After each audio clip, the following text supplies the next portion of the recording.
意識とは何でしょうか？人工知能は本当に考えることができるのでしょうか？心とは単なる脳内のニューロンの集合体なのか、それともその核には形なき知性というものがあるのでしょうか？人工知能の将来を考える多くの人にとって、これはとても重要なポイントです。英国のコンピューター科学者のアラン・チューリングは、このような質問ではなく、より単純な問いを投げかけました。コンピューターは人間のように会話できるのか？この問いが、チューリングテストとして広く知られることになる人工知能を測定するアイデアとなりました。1950年の論文、計算する機械と知性で、チューリングはこんなゲームを提案しました。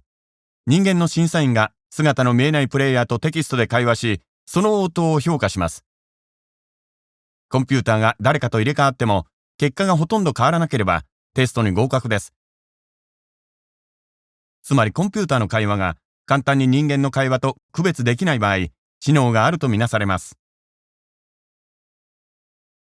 チューリングは2000年までに100メガバイトのメモリーを搭載した機械なら、この試験に簡単に受かると予想しました。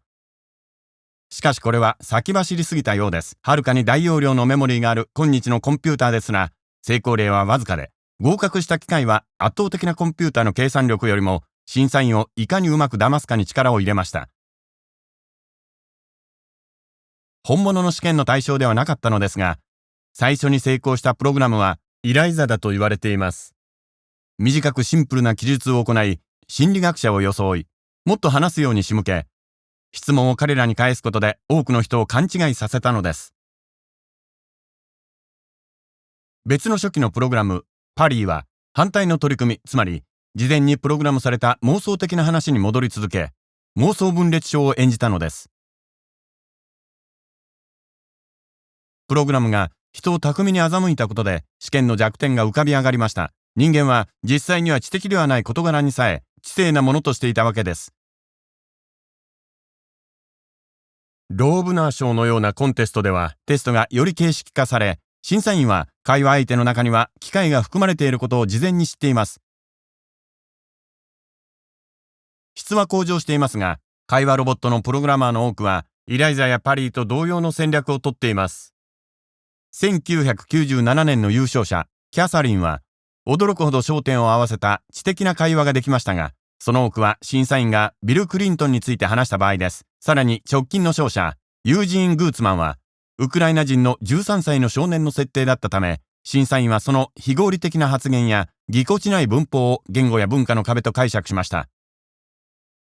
一方、クレバーボットのようなプログラムは、実際の会話の膨大なデータベースを統計的に分析し、最良の音を得るという別のアプローチを取りました。前の会話を記憶して徐々に改良されたりもします。クレバーボットの個々の応答は非常に人間的に聞こえるかもしれませんが、一貫した個性がなく、新しい話題に対応できないことが機械である動かぬ証拠です。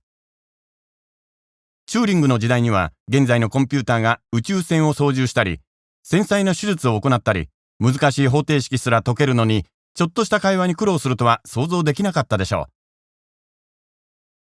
人間の言語は非常に複雑な現象で、最大の辞書ですら捉えきれてはいないのです。